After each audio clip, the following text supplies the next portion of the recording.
Hello दोस्तों, कैसे हैं आप सब। I hope you reading absolutely fine. दोस्तों, हमेशा की तरह मैं आपके लिए लेकर आई हूँ गजब के किचन टिप्स एंड ट्रिक्स। बहुत ही इंटरेस्टिंग से हैक्स मैं आपके साथ में आज शेयर करने जा रही हूँ और ऐसे ऐसे इंटरेस्टिंग जुगाड़ जिनके इस्तेमाल से ढेर सारे आपके पैसे भी बचेंगे और समय की भी बचत होगी। दोस्तों, हमारे घर पे जो फ्रिज होता है वो ढेर सारा पावर कंजम्पशन करता है, तो मैं ऐसे ऐसे टिप्स बताऊंगी जिनके इस्तेमाल से आप जो है फ्रिज के पावर के कंजम्पशन को कम कर सकते हैं। साथ ही साथ आपका इलेक्ट्रिसिटी बिल भी इससे कम आएगा। तो चलिए दोस्तों, फटाफट से देख लेते हैं ऐसे कौन से टिप्स एंड ट्रिक्स हैं। लेकिन वीडियो शुरू से पहले एक छोटी सी रिक्वेस्ट आपसे ज़रूर करना चाहूँगी। अगर आप मेरे चैनल पे पहली बार आए हैं और अभी तक आपने चैनल को सब्सक्राइब नहीं किया है तो प्लीज़ सब्सक्राइब कर लीजिए, क्योंकि ऐसी इंटरेस्टिंग अमेजिंग वीडियोस मैं आपके लिए लाती रहती हूँ। साथ ही वीडियो पे एक छोटा सा लाइक भी ज़रूर कर दीजिएगा, क्योंकि आपका एक एक लाइक मेरे लिए बहुत मायने रखता है। दोस्तों, गर्मी के मौसम में सबसे ज़्यादा ज़रूरत हमें पड़ती है नींबू की, और जब भी हम मार्केट जाते हैं नींबू तो घर पर लेकर आते ही है। और सबसे ज़्यादा गर्मी के मौसम में हम नींबू पानी का सेवन करते हैं। नींबू का रस निकाल करके छिलके को हम फेंक देते हैं।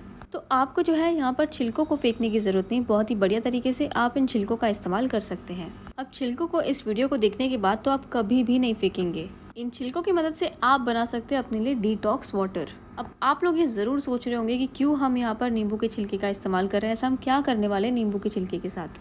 दोस्तों, नींबू के रस में जितना विटामिन सी नहीं होता ना, उससे कई गुना ज़्यादा विटामिन सी होता है नींबू के छिलके में।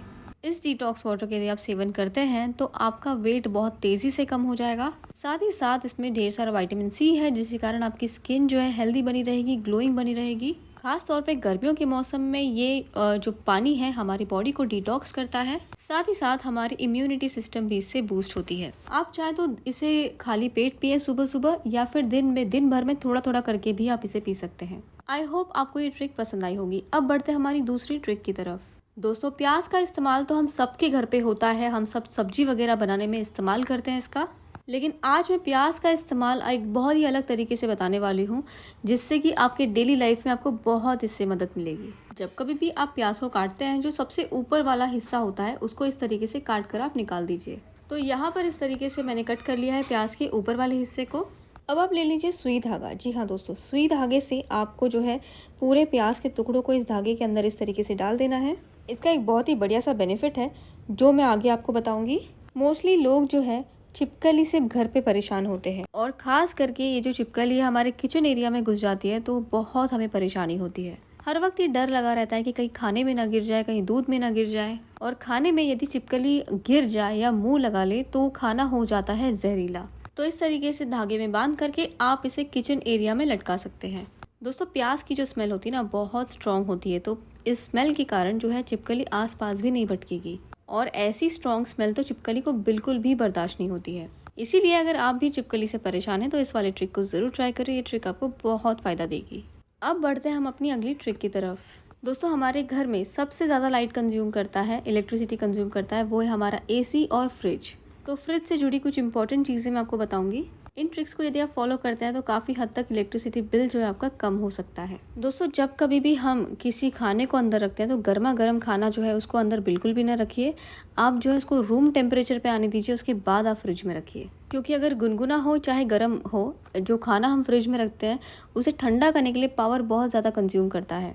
इसके अलावा फ्रिज को आप एकदम भर भर के ना रखिए, कम से कम सामान रखिए, क्योंकि अगर हम बहुत सारा सामान इसमें भर देते हैं तो उन सारी चीज़ों को ठंडा करने के लिए फ्रिज बहुत ज़्यादा पावर कंज्यूम करता है। दोस्तों, कई बार क्या होता है कि हमारे फ्रीज़र में बहुत जल्दी और बहुत ज़्यादा पहाड़ जैसा बर्फ़ जम जाता है। तो ऐसा नहीं होना चाहिए, कि इससे हमारा जो फ्रिज है बहुत जल्दी ख़राब हो जाता है, पावर भी ज़्यादा कंज्यूम करता है।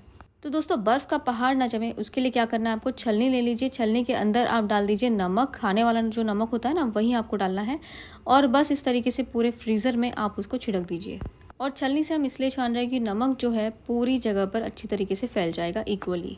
तो इससे क्या होगा, अनवांटेड बर्फ़ नहीं जमेगी, और केवल आपकी जो आइस ट्रे है या फिर किसी बर्तन में आपने रखा होगा बर्फ़ जमाने के लिए, उतना ही बर्फ़ आपका जमेगा।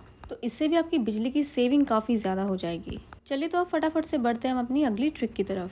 दोस्तों, जो फ्रिज की रबर होती है ना कई बार काफ़ी ढीली पड़ जाती है, जिसके कारण जो फ्रिज की गैस है ना धीरे धीरे करके बाहर निकल जाती है। तो गैस यदि धीरे धीरे करके बाहर निकलती है तो फ्रिज को जो है ज़्यादा काम करना पड़ता है।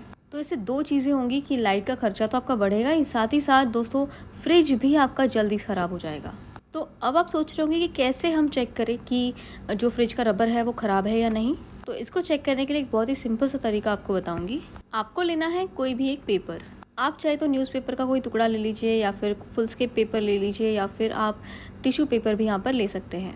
इस पेपर को आप अभी फ्रिज और रबर के बीच में फंसा लीजिए। अगर ये पेपर आसानी से निकल जाता है, यानी कि आपका रबर जो है फ्रिज का, वो अब चेंज करने का उसका टाइम आ गया है। और अगर ये पेपर फंसा रह जाता है, निकलता नहीं है, तो इसका मतलब आपका रबर बिल्कुल ठीक है। तो ये सिंपल सा तरीका आप इस्तेमाल करके देख सकते हैं कि आपके फ्रिज का जो रबर है उसको चेंज करने की ज़रूरत है या नहीं।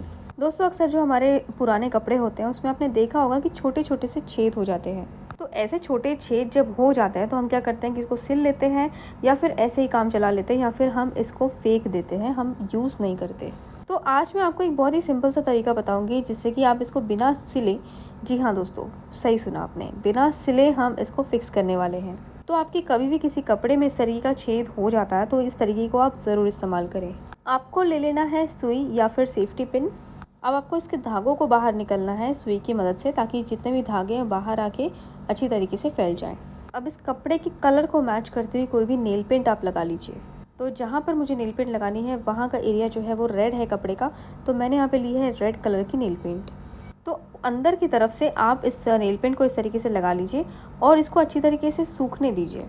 जब आप नेल पेंट लगा लेंगे तब ये नेल पेंट सूख के एकदम कड़क हो जाएगी। अब सीधी तरफ से जब आप इस कपड़े को पहनेंगे तब आप देखेंगे बिल्कुल भी जो है नेल पेंट नज़र नहीं आएगा, फटा हुआ नज़र नहीं आएगा। नेल पेंट आपने देखा होगा कभी हमारे कपड़ों पे लग जाती है ना, तो वो आसानी से छूटती नहीं है। ऐसा करने से फ़ायदा ये होगा कि छेद जो है कपड़े का बिल्कुल गायब हो जाएगा, बिल्कुल भी नहीं दिखेगा। आपको केवल जो है नेल पेंट को सूखने देना अच्छी तरीके से, उसके बाद ही इसको आप सीधे करके पहन लीजिए। आई होप दोस्तों आपको ये ट्रिक अच्छी लगी होगी। तो ये ऐसे टिप्स एंड ट्रिक्स हैं जिनके इस्तेमाल से आप अपनी लाइफ को आसान तो बना ही सकते हैं, साथ ही ढेर सारी बिजली की बचत भी कर सकते हैं। दोस्तों, कैसी लगी वीडियो थोड़ी सी भी अच्छी लगी होगी, इन्फॉर्मेटिव लगी होगी तो लाइक शेयर सब्सक्राइब करना बिल्कुल ना भूलें। हो सके तो वीडियो को ज़्यादा से ज़्यादा शेयर ज़रूर करें अपने दोस्तों में, रिश्तेदारों में, ताकि आपके ज़रिए उनकी भी मदद हो जाए। Thank you so much for watching this video friends. मिलते हैं अगली वीडियो में, तब तक के लिए बाय, टेक केयर।